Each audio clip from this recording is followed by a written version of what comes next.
Good morning, everybody, and welcome to this meeting of Global Strategy Forum. I'm welcoming not only those who are here in person, but also those who are watching us online and are joining us remotely. I'd like to welcome our panel today, Baroness Anelay on my right, David Alton on her right, Lord Stirrup this side of me on the left, and on the far left, Lord Teverson. I'm delighted to have you all with me today for what I think is a very important and timely event. These are all present or former members of the House of Lords International Relations and Defence Committee, and I will introduce them briefly and set the context for today's discussion more fully in a moment. But before that, I'd like to give you a short housekeeping note. The next meeting of GSF here will be a lunchtime event which will take place in a week's time on the 1st of March, Wednesday. The Right Honourable the Baroness Ashton of Holland, better known as Cathy Ashton, who was the first EU High Representative for Foreign Affairs and Security Policy from 2009 to 2014, will be coming here to speak to us about her new book, which was entitled And Then What? Inside Stories of 21st Century Diplomacy, which was published earlier this month. The event will be chaired by Lord Campbell of Pittenweem, otherwise better known as Ming Campbell, who is an advisory board member of GSF, and of course he is also a member of the House of Lords International Relations and Defence Committee, so he's not here today, but he will be chairing the meeting next week. The invitations for that event have already been sent out, and if you'd like to attend, please send your answer to Jacqueline Jinks as soon as possible. The format for today's event is a hybrid one. We've had one or two of these before. It's view only for those who are attending the event by Zoom. For any remote audience members who'd like to ask a question, please submit it in writing through the Q&A function. Your question will then appear on the large screen over there, and when the time comes, I will alternate between remote questions and questions from the floor here in the room. If I do catch your eye and call on you to ask a question, there is a microphone which will be going round, so if you can wait to get the microphone before you start speaking, it means not only can people in this room hear you better, but also those who are watching remotely can hear you at all. So that would be very helpful. Turning to today's event, I have here with me on the panel, as I said, Joyce Anelay of St John's, Lord Stirrup, Jock Stirrup, Lord Alton, David Alton, and Lord Teverson, Robin Teverson, and they're here today to present to us the findings of the House of Lords International Relations and Defence Committee's latest report, which was entitled UK Defence Policy from Aspiration to Reality, and this was published last month. It's an enormously important and relevant report, and I hope that the government will take appropriate note of it when the time comes to produce their own answers. I believe you've all received copies of their biographies of the people on the panel, and I'm not going to spend precious time reading those out, but suffice it to say they're all extremely distinguished foreign affairs and defence experts.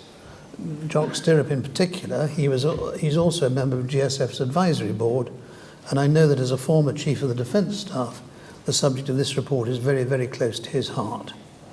In 2 days' time on Friday, as you all know, it'll be the first anniversary of Russia's invasion of Ukraine, marked this week by President Joe Biden's surprise visit to Kiev into what was still a very active war zone.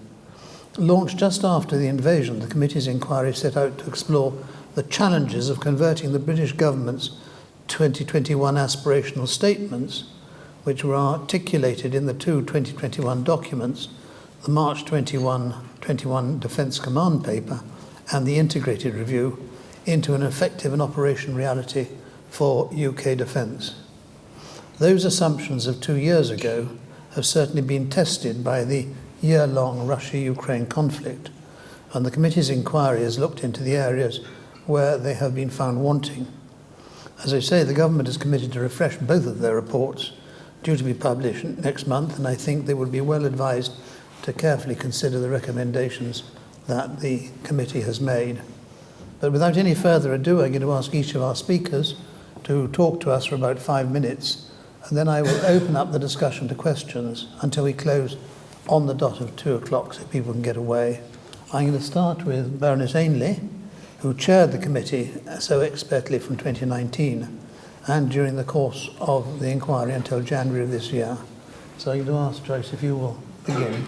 Well, first of all, thank you very much, Michael, for making it possible for me and my colleagues to be here to talk about our report and, of course, to answer questions from the audience today and those online. As you have already said, when the government published its integrated review in the Defence Command paper, it was 2 years ago.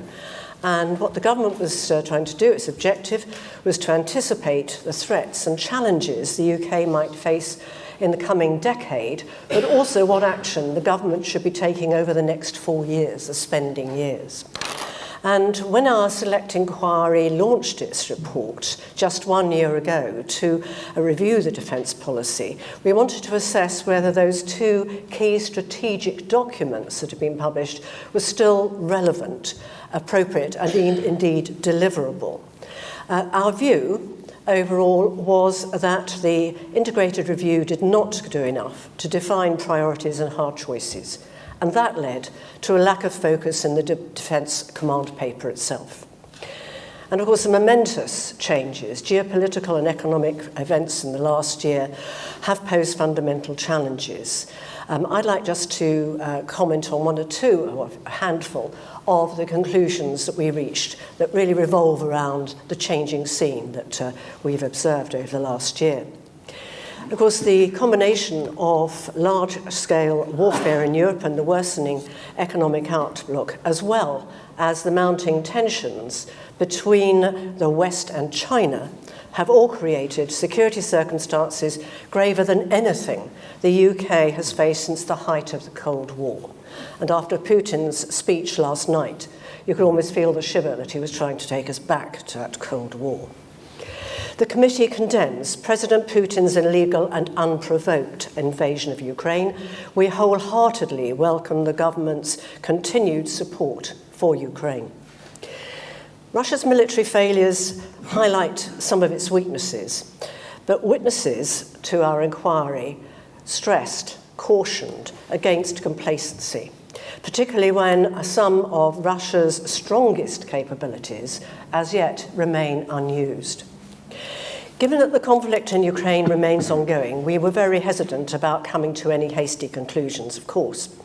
But it is clear that conventional warfare burns through weapon and ammunition stocks at a truly alarming rate. And that highlights the need for the government to build greater resilience into its own stocks, supply chains, and industrial capacity. We were generally shocked at the way in which the arsenal was being depleted so rapidly.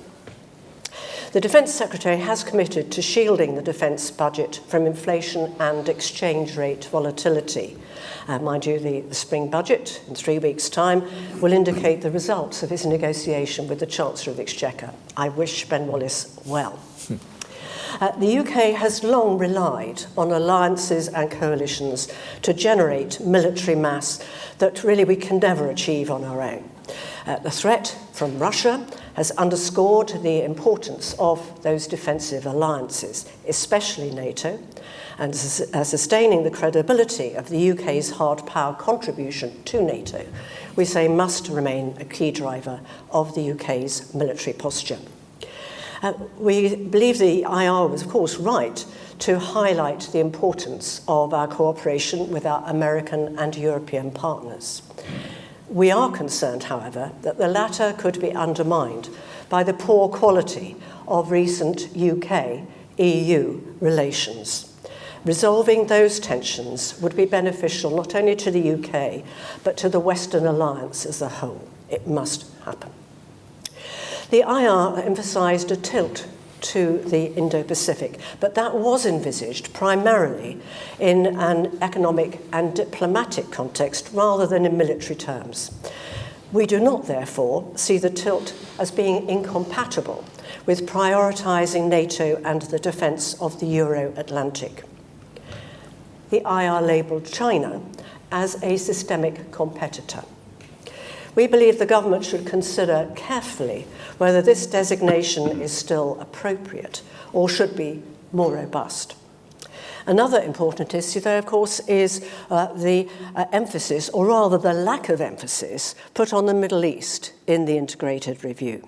In our committee's view, the region was not given the prominence that it should have, and we are very much aware that old threats in the Middle East have not disappeared and new ones have emerged. Clearly, the statements on Iran this week made that clear. Statements in Parliament this week. The three armed forces each face their own challenges in translating the aspirations of the IR into reality. The Royal Navy did do well out of it, but it is vulnerable to the impact of inflation. Reforming the British Army for the modern era will be difficult. The government has been criticised for its planned reduction in the number of personnel.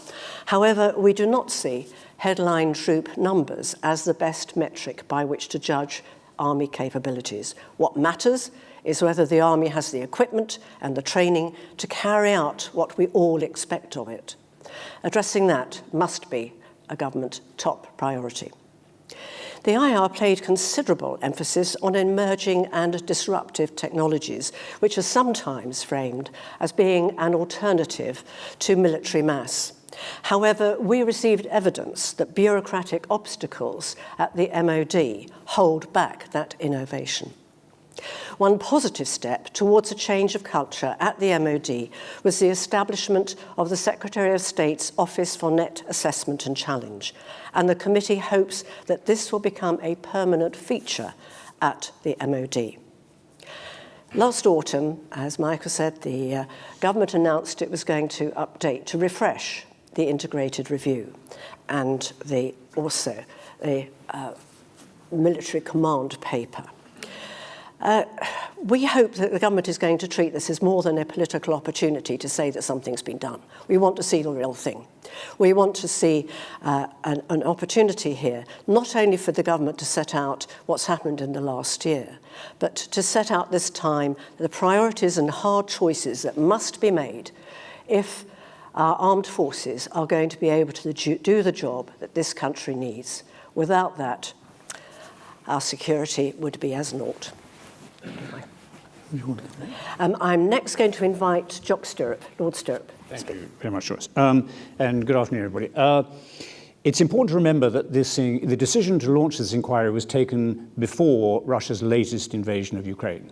That was not the rationale for conducting the inquiry, although, of course, it became a significant issue within it very quickly.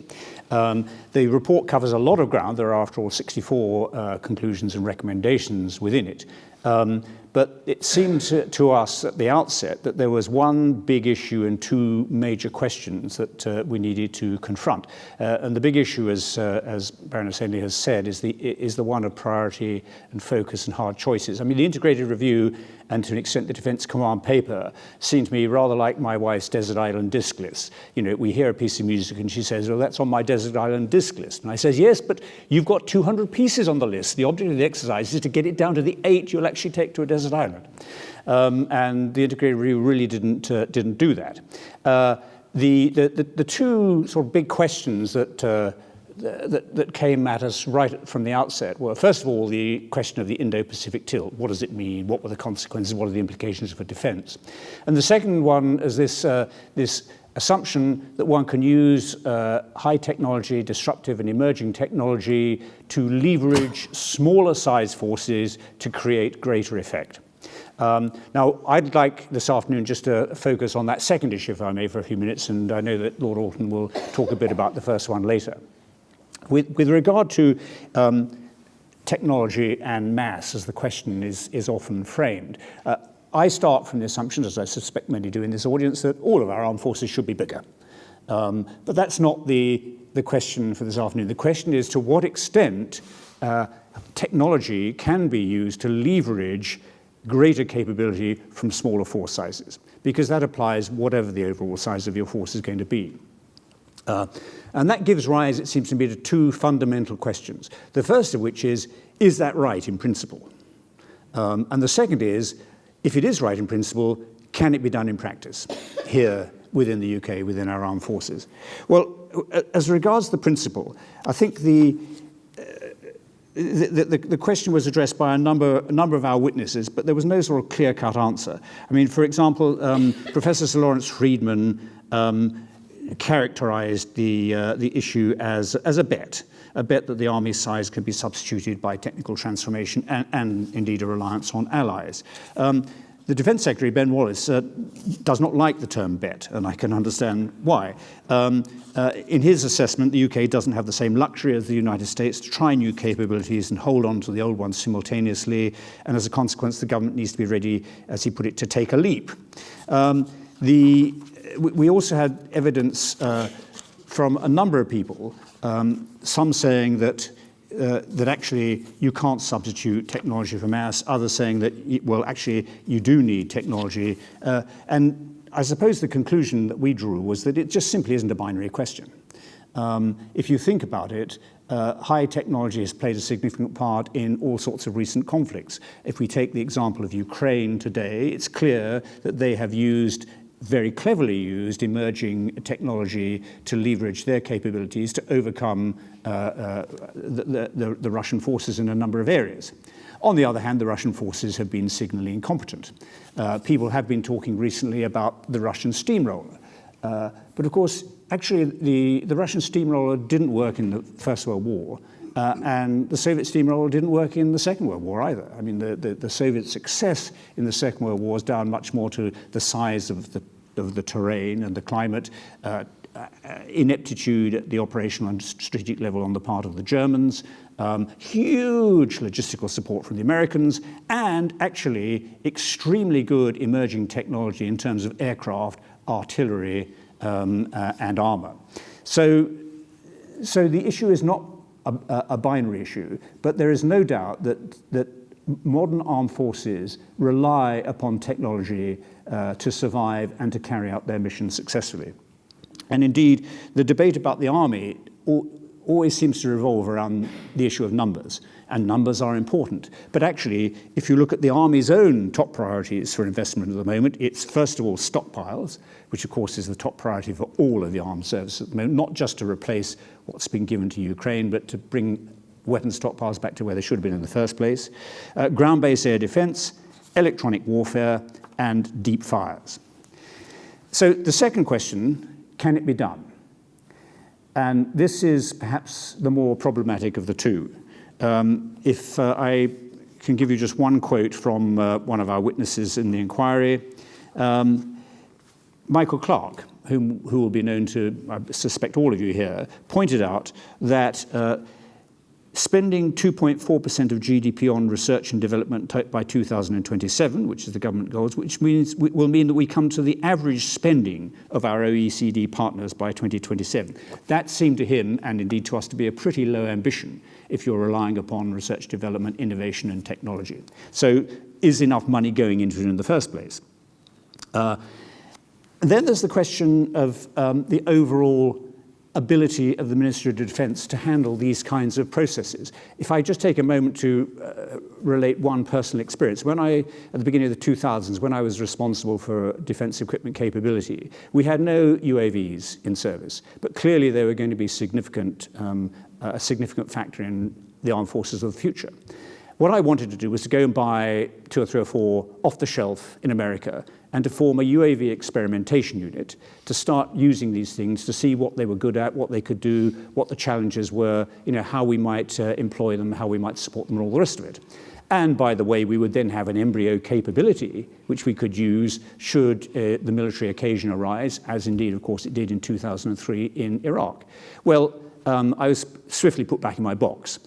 Because the Chief of Defence Procurement of the day opined that this would interfere with the competition they were running for an army system called Watchkeeper, which included a UAV. Well, this, of course, was complete nonsense. I mean, Watchkeeper didn't even appear until, I think, about 2014. Was not a great success, to be quite honest. And we were not allowed to get these UAVs, which, of course, would have been of enormous value in 2003, in the start of operations in Iraq. And indeed, by the time I became Chief of Defence Staff in 2006, we still didn't have any UAVs. And it was only then when I actually had the power in the context of what we were doing in Iraq and Afghanistan to tell people just to go and buy the damn things that we were able to get them. And so we brought Reaper into service, which was a huge success. Now, I claim no special prescience on this, but it's an illustration of the bureaucratic processes of the Ministry of Defence stifling any attempt at innovation and new ways of doing things. Now, the Ministry of Defence, I think, will tell you that it's much better these days. It was, after all, quite a long time ago. And I suspect it is better. But is it better enough? Well, I suspect not. If I can just give you a few quotes from a number of our witnesses. Dr. Saw spoke to us, and he said that all the structures are set up for primes, which are full of people who've done it before and have privileged access into the system. For those of us on the outside, this is smaller companies where a lot of the high technology and innovation actually resides. For those on the outside, even those with knowledge, it's a pretty repulsive barrier which requires significant numbers of solicitors, contract officers, and security specialists. The research and development world, of course, is not a short-term. It's not a short-term issue. Even DARPA, which is pointed at as one of the most successful of these kinds of enterprise, it looks often at a return on investment over 15 years. Do we have within the UK's institutions the patience to be able to wait that long? Even MOD officials acknowledge the challenge. As one official said, I do not think we have an invention problem, we have an exploitation one. We have a system where we're really good at inventing stuff and getting it to trial stage, where concepts go out, and it's then really hard to pull them through. The valley of death that takes you from saying this is a thing we want to having it as one of your core capabilities. So the fundamental question for us, it seemed to be, can the MOD change its culture? Can it change it sufficiently to alter this picture that we were getting? One of our witnesses referred to the MOD as the world's worst customer. The question is, can the MOD move ideas and innovation through to commercialization and capability in the front line? And it seemed to us that the jury is out. And next I go to Robin Teverson. Robin, over to you. Thanks, Joyce. And Jock, I can't imagine anybody putting you back in your box, actually, from know of your work on the committee. What I'm going to talk about is something far, far more mundane, which is supply chains and just-in-time. And I think one of the things we should say is that, exactly as Joyce said, this report was instigated before Ukraine second round actually happened. And of course, we all know that in the defence and international relations world, what we see is that all the priorities now aren't necessarily those that we will see in a couple of years' time. I suspect none of us predicted 9/11 and the 2 decades of reaction that caused. So we have that behind us. I also going to make 2 apologies, which of course for a politician means they're not apologies at all. But one of them is to say that I'm going to look back to my previous career. It's not as distinguished as Jock's. Mine was around operating businesses and companies that made sure that supermarket shelves were never empty, as they are these days, and that consumers always had the product that they wanted. My other apology is that everything I say is totally stark, staringly obvious. It's just that when we look at this from sometimes the defence side, it's, shall I say, hidden in plain sight. But one of those obvious things is that all those things that Jock maybe talked about, things from mortars through to tanks and air defence systems to nuclear subs, are all totally useless if they haven't got the munitions actually to fire and to use. So that's where I started. I think the thing, so let me just quote a couple of things from the report. Professor Porter said, Ukraine has demonstrated just how quickly and voraciously modern war consumes ammunition, fuel, food and people. Professor Clark, Britain gave the Ukrainians all our annual stock of anti-tank weapons. They have done extremely well with an apparent hit rate of over 90%, but they have used them all up in a month of war. But I think particularly the one that drew my attention was General Sir Christopher Deverell, former Commandant of Joint Forces Command, who said, just-in-time approach to defence supply chain was sustainable. He did not think that just-in-time approach to defence supply chains was sustainable after Ukraine. And to quote him, we have to put more money, more of a premium on resilience, and that is going to cost money. It's interesting to me that certainly when we followed the Ukraine war in its early weeks and months, there was quite an emphasis on logistics. But it was mainly in the area of disruption of supply chains to the front line, particularly on the Russian side. And it was only latterly that we actually started to think of logistics as actually the manufacturing and supplier sector being able to replenish and to supply weapons and material to not just to the front, but actually to the stations before that. And that was a lesson that I think is one that we're still learning. I'm going to bore you with a bit of my history because just in time is quite counterintuitive. You would think with fewer stocks, with much more fragile supply chains, everything would be far more risky and far more difficult. In fact, it's absolutely the opposite. In the commercial world, the benefits of just in time are a massive reduction in stocks, which means a reduction in working capital as well. You prevent products from going out of date or becoming obsolete. There's a high level of product availability on shelves. You can afford to stock a much wider range of products, including those of greater value. You minimize storage costs. It's very efficient in terms of transportation systems with central warehousing. It minimizes stock losses, damage, infestation, and theft, and you can globalize your supply chains. So it's very effective, and it's meant that it moved out of the retail sector into other sectors as well. And of course, all those things are amazingly treasury friendly. What's not to like about all of that if you're financing your defence industry and your defence capability in the country? And it seems to have, to a degree, got into defence as well, and why not to some degree? But just in time relies on a number of things, and this is really, it seems to me, crucial. It relies on a regular demand and a regular order to suppliers. It particularly rests on predictable demand and strong forecasting models. So you know what's actually going to happen pretty precisely day to day, week to week, season to season. You have a range of suppliers, so you aren't reliant on just one. You have domination, particularly retailers, of that supply chain, or else you have very strong alliances with the big brands.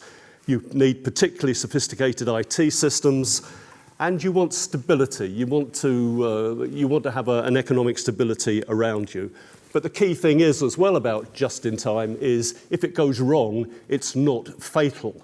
It might mean you're fired as a chief executive if it really goes wrong, but it's not fatal to individuals.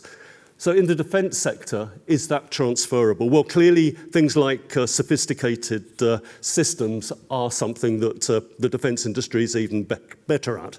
And it has strong alliances with its suppliers, there's no doubt about that. But what it doesn't have is a predictable demand. I suspect it suffers particularly from sole suppliers in terms of replenishment. And global supply chains don't necessarily work very well at times of conflict, which is the time of stress in terms of trying to replace your munitions and materiel. And of course, most of all, not being able to operate in that can have seriously fatal repercussions to your own armed forces or those of your allies. So in conclusion, you can say that in peacetime, just in time, everybody is happy, including the Treasury. But in times of conflict, JIT can absolutely fail and doesn't work well. So what are the solutions? And I don't think they're easy at all. Clearly, you can increase your stocks, but that's not a total solution. The rate you get through them is still going to be quite substantial.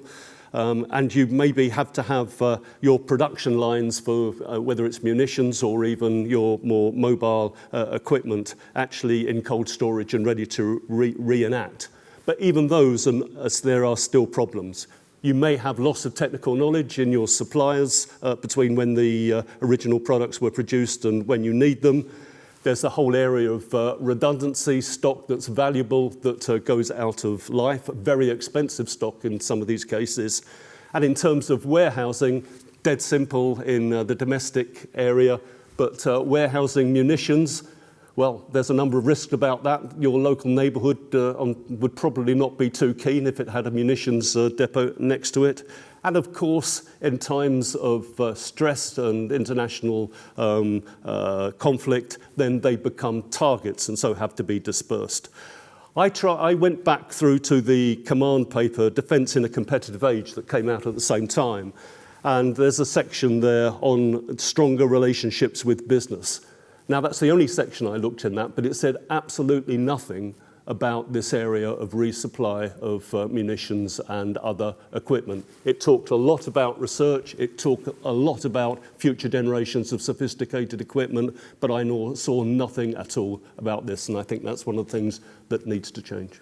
And our last contribution is from David Alton. David. Thank you, Joyce. I think that already you've got some idea of the granular detail that the Select Committee went into during what comprised some 22 sessions. We heard from 39 witnesses, and the unanimity that was expressed is in stark contrast to sometimes the more combative and adversarial and disagreeable nature of politics. I think it's quite a fine advertisement for both the House of Lords and certainly for the International Relations and Defence Select Committee, the way in which it went about its duties in compiling this authoritative and really important report. And as Baroness Anelay told you at the outset, the jumping off point for the Select Committee inquiry was both the integrated review and the Defence Command paper.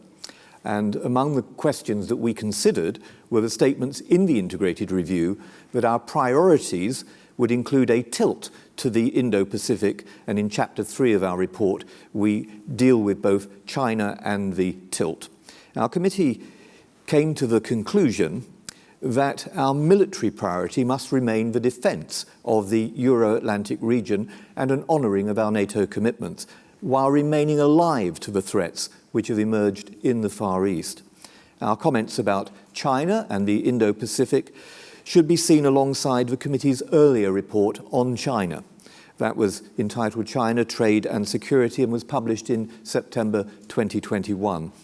We concluded then and reiterated in this report that there is a strategic void, those are the words we used, a strategic void at the heart of UK-China policy.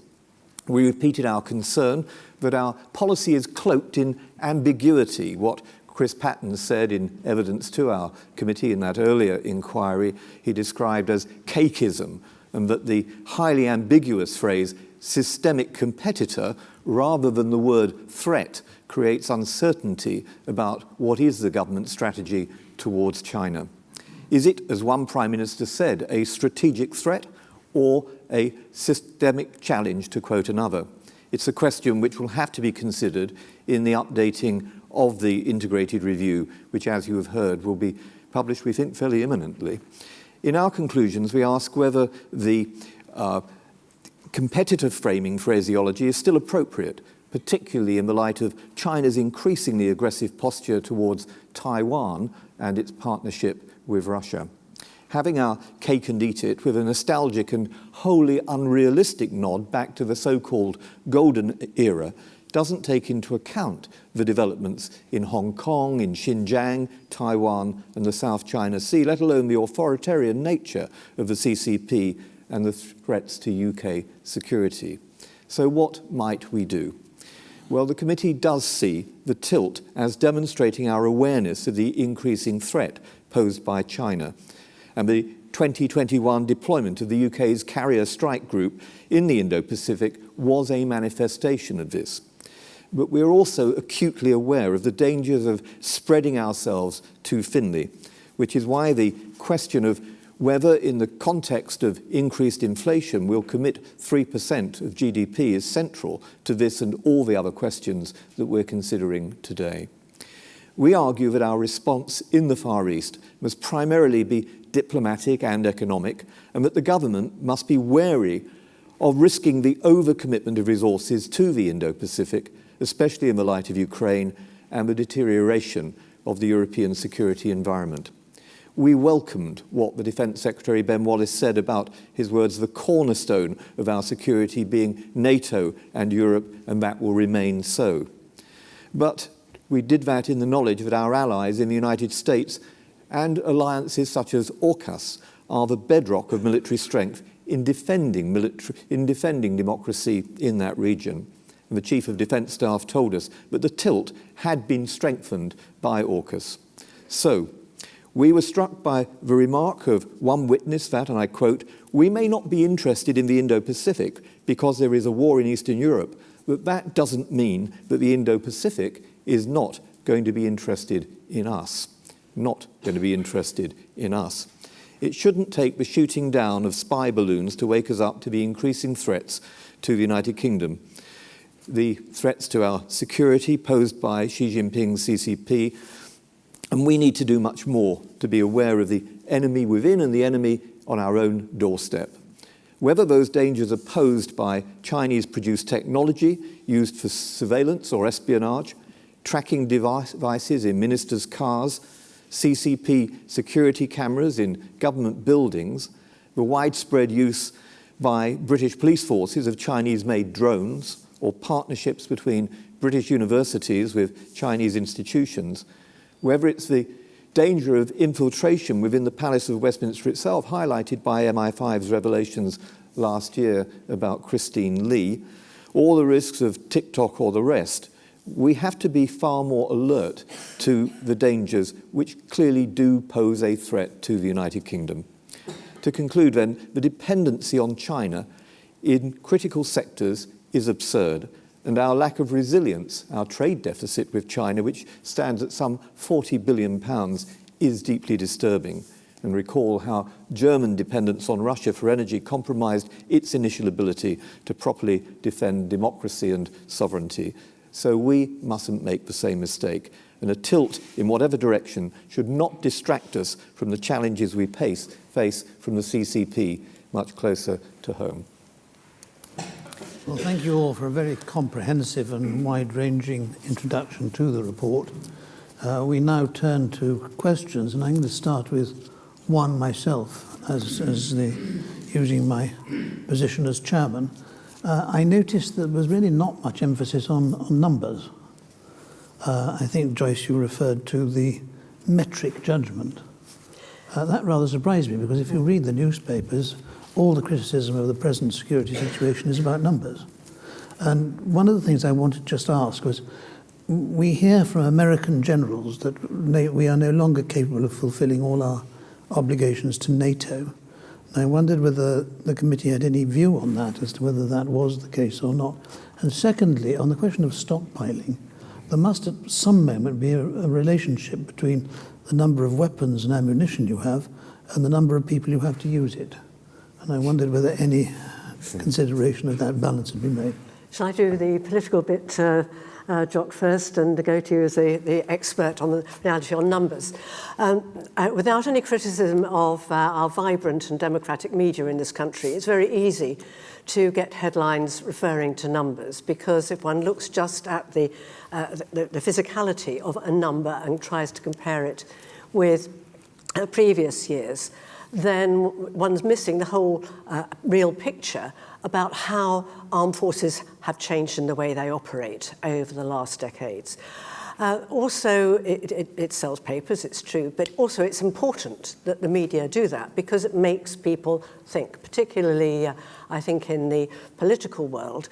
If you are an elected politician, you begin to listen very carefully, particularly if you have people who are interested in the armed forces in your own constituency. So although it can be a false lead, because as our evidence showed, it's not a metric that dominates the real way in which one can deliver military strength in the future. There are other ways it can be done. Although in that one way it's a false lead, what it does do is ensure that not only the experts are interested in numbers and how they are dispersed and how they are used, but it means that those who are paying the bill, the taxpayers, begin to be more involved in the idea about what is it worth paying for. And when we've got a budget coming up, when everyone is going to be very concerned about the level of taxation, about the level of support that will be continued to give to everybody at a difficult time, then I think it's important that people are also motivated to think, well, have we got it right with the numbers? And our attitude was, it's important not to say a number is wrong or a number is right. We wanted to see the government showing its priorities and hard choices about how you deliver on providing the equipment and training for the very people who are putting their lives on the line, and proving that that is going to be worthwhile, not just for this generation, but future generations who want to recruit. Well, as I said at the start, at the outset, I personally think that all of our services need to be bigger. There's no question about that in my mind. I mean, would I like to see an army that's capable of operating at the corps level? Absolutely. Do we need more squadrons of aircraft in the Air Force? Absolutely. Do we need more frigates and destroyers? Absolutely. And more submarines? Absolutely. But we have to decide, what the most pressing issues are. The army at the moment, and this is really, I think, at the heart of some of the criticisms you were referring to earlier, Michael. The army at the moment cannot deploy a fully equipped, sustainable division to fight in high-intensity peer-on-peer conflict. But it can't do that, not because it doesn't have enough people. It can't do that because it doesn't have the weapons, it doesn't have the logistic support, it doesn't have the, the kinds of things I talked to when I talked about the Army's top priorities, EW, ground-based air defence. It doesn't have the ammunition stocks. All of those things are, much, much higher priority than increasing the overall size, desirable though that is. So it's a question of which comes first. And if you are to cure that particular problem, and referring to the issues that Robin was talking about, you've got a much, much bigger issue to address here, because it isn't just about the defence forces and the money you put in the defence budget. It's about the industrial base that supports it. Without that, it's all hollow. And you will have seen Ben Wallace's comments in the media, and he's said it to our committee, that for years the UK has hollowed out its forces, and we have to correct that. So that it has, for me personally, and I think this is what emerged from our witnesses as well, the top priority is ensuring that what we've currently got can fight effectively and enduringly in high-intensity conflict, because at the moment it can't. I'm going to start the questions with one from online, from Nigel Hall. Do we need a 21st century Lord Beaverbrook to grip defence procurement, armaments and supply chain areas? Well, I'll start very quickly on that. And I used to be a history teacher. And I just think of the times in which Lord Beaverbrook operated. Certainly, the way in which the MOD was painted to us by witnesses was, as Robin's referred to, as being the worst customer in the world. And that was from an innovative startup business. But one has to have the opportunity within the MOD to take risks. And yet, with regard to commissioning supply, there seems to be less of an opportunity for risk-taking. And that culture has to change. I found that strange, as somebody who's never served in the armed forces, not even cadets at school, but I found it strange that the very people who themselves have put themselves in the front line of risk and are putting others in the front line of risk in a conflict are the very ones who have the least business acumen of taking risk in the political world. And I think that's where one needs to have some expertise. And I do think that SONAC, the invention of that, is very valuable. I hope that it survives any kind of further promotion by Ben Wallace. I hope that his baby is allowed to grow up. I'll just say very quickly about supply chains. I do think that there needs to be a change in attitude and the way that industry is dealt with, not just in the sort of ways that have been talked about in terms of product development, but actually resilience, and how in terms of munitions and I don't know what the technical term would be, but from the sort of the handheld anti-tank weapons through to lighter equipment, that you're able to re-energize supply chains and production relatively quickly. Now, clearly, when it comes to aircraft, ships, and things like that, it's not going to happen. I mean, that isn't possible. But in terms of munitions and smaller and mobile arms, which have been so important in the Ukraine conflict, then I think there needs to be a real different working relationship with industry, which will not be easy. But maybe there are other international examples. But yes, we need a change there.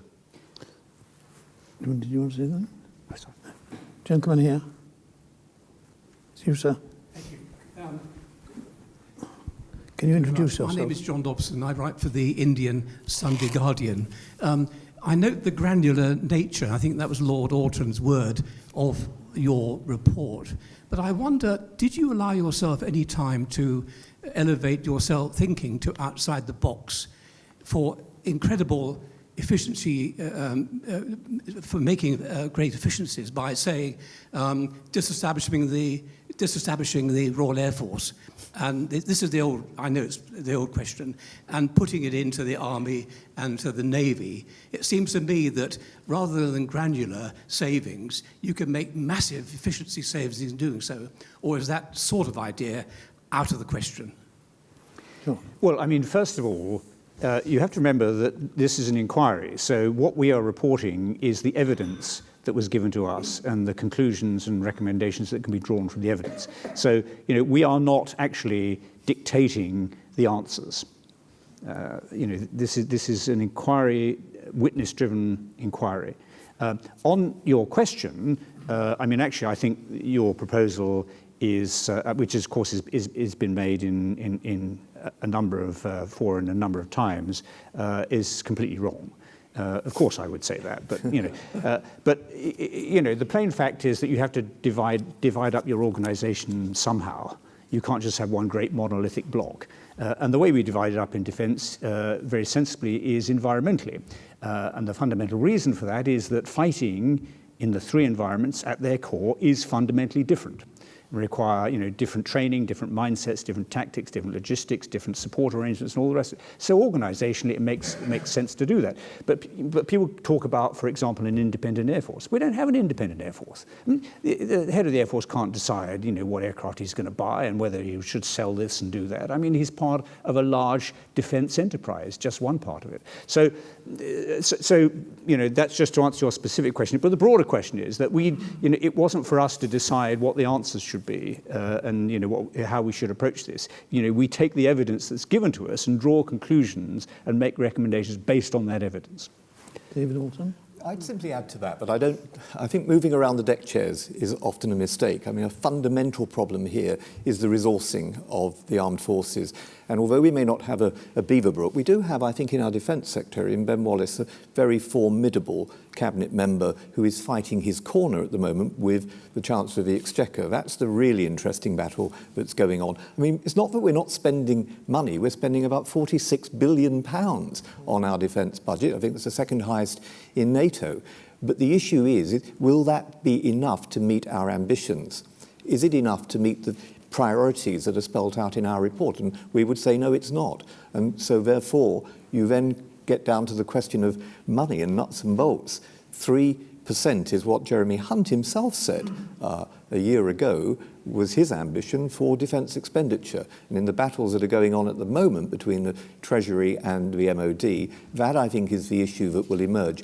But I will accept one point about could we get better value for our money, which I think was really the subtext to your question. One of the questions we asked throughout the inquiry was about the Ajax programme. And that is a classic example. I mean, read again the granular detail in the report. But not being able to get that right. I mean, this is a vast expenditure, vast cost to the Exchequer. One of the points that Jeremy Hunt's civil servants constantly make is, are we getting value for money or not? And they can point to programs like Ajax, where you still haven't got the capability of Ajax being able to be deployed because it's unsafe to deploy it. And the things that have gone wrong on a multi-billion-pound project really is indefensible. So yes, they need to get their house in order, but I don't think it's about the amalgamation of different parts of the services. I've got another online question, this time from Madeleine Moon. Has the desire to develop bespoke, exquisite new capabilities for the export market led us to overspend and constantly alter specifications, increasing costs and delivery time, and leaving the budget constantly overcommitted? Who would like to answer? Just to start off, I think, then go to Jock. One of the lines of evidence that we're being given was indeed, could make it possible for me to say to Madeleine, yes, you're right. But in fact, it's not quite as she knows. Well, no, she's an expert. She knows it's not quite like that.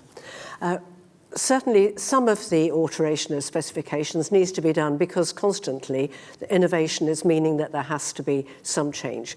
But we were given evidence that sometimes upgrades were being made because it was there, not because it was actually needed. And then it does actually lead to a point of delay in supply and also retraining.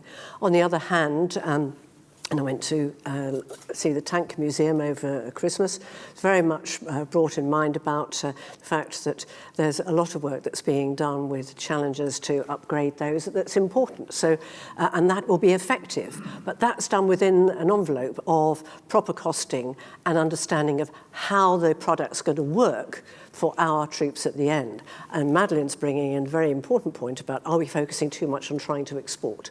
I think there has to be a balance between making sure that we're able to provide, whether it's an aircraft or material itself, something that is seen as being valuable, worthwhile, and make sure that the world sees that we are a serious military power. It's important to do that, but it's important also to ensure that the control over the overspend is much better than it ever has been. And that goes back to what David was saying about Ajax. Two things. I mean, first of all, I think actually the more common criticism is that our demand for over-exquisite capabilities for our own military hinders exports. And the cry has often been, can't we have sort of cheaper, simpler things for our own forces so we can export more? So I'm not quite sure that the export market is the driver in this. But I think the more fundamental issue is that, you know, technological opportunities advance, challenges change over time, and they all require responses. But we still, despite years of trying, have not got to the stage where we can adjust our own capabilities relatively quickly and relatively affordably. You all update your, you know, iPhones and iPads or whatever, I don't know, once every month, whenever the latest download arrives. You know, now I'm not suggesting it's going to be quite as easy as that for defence equipment, but we do need a much more of an attitude built into the design of our equipment from the outset that this is only going to be a starting point, and we are going to need to keep adapting it as time goes by, and that has to be part of the overall procurement ethos. Can I just make a quick comment? One of the things that came through to me, which I've heard in other inquiries as well, was one of the problems around delivering products on time is that on the Ministry of Defence side, you don't have continuity because you have a turnover of staff that is very rapid and is much shorter than the procurement programme. And this seems to me something that could be solved now at no extra cost to the Ministry of Defence whatsoever and be very effective in terms of making these programmes more effective, and I don't understand why it can't be solved. Gentleman in the middle there. Good afternoon, Richard White. Just going back to the point we made a few minutes ago about Ben Wallace, and he's very much an advocate of the defence community within Whitehall. Do you perceive there's a key man risk that once he moves on from his current role, quite possibly to NATO or Pastures New or wherever, what happens then? And is that very much a danger for the future of defence spending if that happens? I think to say politically, that is political life in a democratic country here. The danger is churn. And I was churned, and I went from the Foreign Office to text you. But the reality is that very few Prime Ministers keep people in position for any length of time. David Cameron did, because he saw the importance of having consistency. But in a democracy and with ambitious people wanting to be ministers, it's a real problem. What one has to have, going back to the Beaverbrook question, what one has to have is an understanding within the civil service itself that there has to be continuity there and expertise there that can then inform the ministers. So the ministers are carrying out their political argument and the international diplomacy, but there is the expertise at high level within the MOD, and that has consistency. David Alton. I think there is evidence that what Ben Wallace has done inside the department will stand the test of time, whoever succeeds him, not least on looking at those procurement disasters that we were talking about earlier on, cancelled projects and so on. He gets all of that. But of course, as someone who's himself served in the armed forces, he also understands the human dimensions here as well, the importance of giving a sense of solidity in terms of policy making, that it isn't all going to change every 5 minutes. That's the key, not who's the Secretary of State, but there is continuity in policy making, but whoever then comes in his place continues with that. So I think that a combination of what he's put in place already, but also the circumstances of the day, mean that defence, the security of the realm, has come right back up the agenda again. It's almost like it was when I first went into the House of Commons back in 1979. Let's not call it a new Cold War, but it feels very similar. And we are having to take our defence a lot more seriously as a result. What were, Michael, in those 7%, I think, of GDP we were spending on defence. So, we are going to have to see a readjustment in our priorities at a time when cost of living crisis and everything else is there. But we are fortunate that we have a politician who is seen to be above the party political storm and who is putting the defence needs of this country first. John Everard here.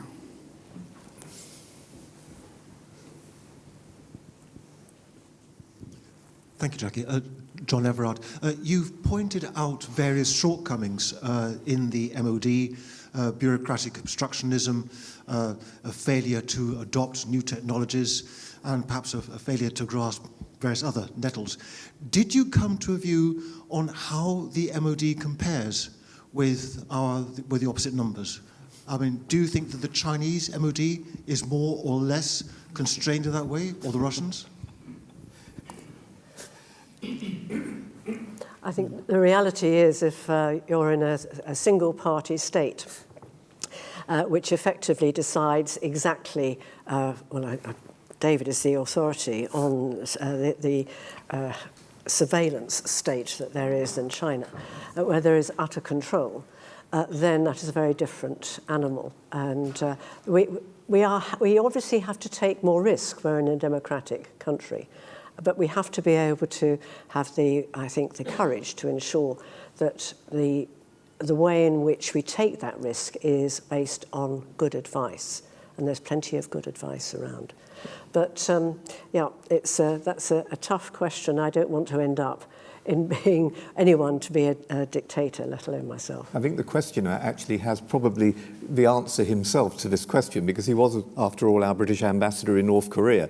And if you want an example of despotism and when priorities can be so warped, when you have millions of people at risk of famine and malnutrition and the rest, and you spend 25% of your GDP on building bigger and faster and better missiles to threaten your regional neighbours. That tells you all you need to know. And Joyce is right. We're privileged to live in liberal democracies. One of the things that came out to me in the inquiry was the importance of our international partnerships and alliances.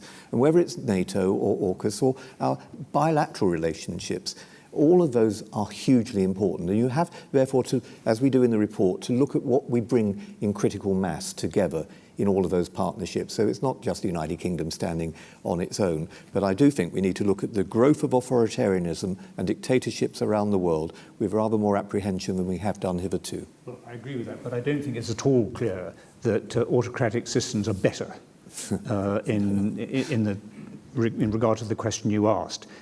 In fact, there is evidence that suggests they may well be worse.